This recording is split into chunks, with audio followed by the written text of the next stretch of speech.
ইরানকে কি কোনোদিন পরাজিত করতে পারবে পশ্চিমারা? কারণ যুক্তরাষ্ট্র ও ইউরোপীয়দের নিষেধাজ্ঞাও যে থামাতে পারছে না তেহরানকে। তাহলে ইরানের বিজ্ঞানীরা কি গড়ে তুলছেন মুসলিম বিশ্বের নতুন সামরিক শক্তি?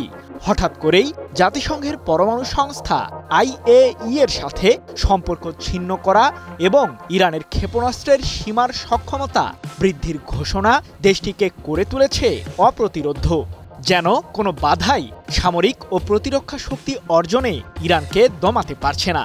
NPT চুক্তি থেকে বেরিয়ে আসার ফলে ইরান কি এবার তৈরি করতে পারবে পারমাণবিক অস্ত্র?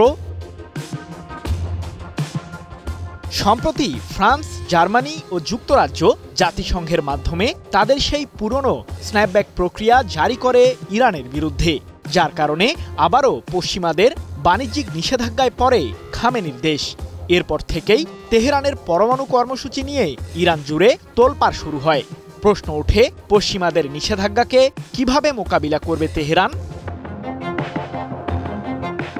এবার সকল জল্পনা কল্পনার অবসান ঘটিয়ে ইরানের পররাষ্ট্রমন্ত্রী আব্বাস আরাকচি জানিয়ে দিয়েছেন, IAEA এর সাথে 1968 সালে করা NPT চুক্তি সাময়িক স্থগিত করেছে তেহরান, যার ফলে ইরানের পারমাণবিক কার্যক্রম নিয়ে আর কোনো তদারকি করতে পারবে না জাতিসংঘের সংস্থাটি।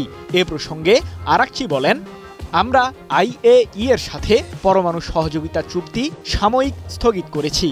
জাতিসংঘ যদি এমন কোনো প্রস্তাব দেয় যা ইরানের অধিকার ও জাতীয় স্বার্থ রক্ষার জন্য সহায়ক, তাহলে আমরা আবার চুক্তিতে ফিরে যাব। তাহলে কি এবার পরমাণু অস্ত্র তৈরি করবে ইরান? চলতি বছরের জুন মাসে IAEA তাদের এক বিবৃতিতে জানায়, ইরানের কাছে 400 কেজি ইউরেনিয়াম রয়েছে, যা দিয়ে দেশটি নিমিষেই 6টি পারমাণবিক অস্ত্র তৈরি করতে পারবে। আর ইরানের বিরুদ্ধে ইসরায়েলের সাম্প্রতিক যুদ্ধের পর সেই ইউরেনিয়ামগুলো বর্তমানে কোথায় আছে তা নিয়ে সংশয় রয়েছে আন্তর্জাতিক মহলে। এদিকে ইরানের সর্বোচ্চ প্রতিরক্ষা বাহিনী IRGCর খাতাম আল আম্বিয়া কেন্দ্রীয় সামরিক সদর দপ্তরের ডেপুটি ইন্সপেক্টর মোহাম্মদ জাফর আসাদির একটি ঘোষণাকে কেন্দ্র করে ইসরায়েল ও যুক্তরাষ্ট্রের মাঝে শঙ্কার ছায়া নেমে এসেছে। ইরানের সামরিক বহরে বর্তমানে যেসব ক্ষেপণাস্ত্র বা মিসাইল রয়েছে সেগুলোর হামলার পরিধি সর্বোচ্চ 2000 কিলোমিটার, কিন্তু এই সীমা থেকে এখন বেরিয়ে আসার পরিকল্পনা করেছে IRGC। সম্প্রতি এক প্রতিবেদনে বিষয়টি নিশ্চিত করেছে ব্রিটিশ বার্তা সংস্থা রয়টার্স। মিসাইলের হামলার পরিধি বৃদ্ধি করা প্রসঙ্গে জাফর আসাদি বলেন, ইরানের ক্ষেপণাস্ত্রের পাল্লা প্রয়োজন অনুসারে যে কোনো পর্যায়ে বাড়ানো হবে। যুক্তরাষ্ট্র সহ পশ্চিমারা দীর্ঘদিন ধরেই দাবি করে আসছে, ইউরেনিয়াম সমৃদ্ধকরণের মাধ্যমে তেহরান পারমাণবিক অস্ত্র তৈরির দিকেই যাবে। আর এই মারণাস্ত্র বহনের জন্য ইরান শক্তিশালী ক্ষেপণাস্ত্র তৈরির চেষ্টা করছে। কি বুঝলেন ভাই? অনলি যেটাই চাই।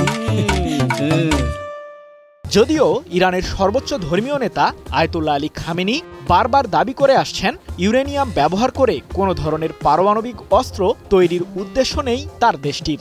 তেহরান মূলত এই উপকরণগুলো ব্যবহার করে বেসামরিক খাতের উন্নয়ন করবে, যদিও তার এই দাবি নিয়েও বিশ্লেষক মহলে শঙ্কা রয়েছে। কারণ বেসামরিক খাতের উন্নয়নের জন্য 60% পরিশুদ্ধ ইউরেনিয়ামের প্রয়োজন নেই বলে মত সমরবিদদের। সৃজন মাহমুদ, নিউজ 24।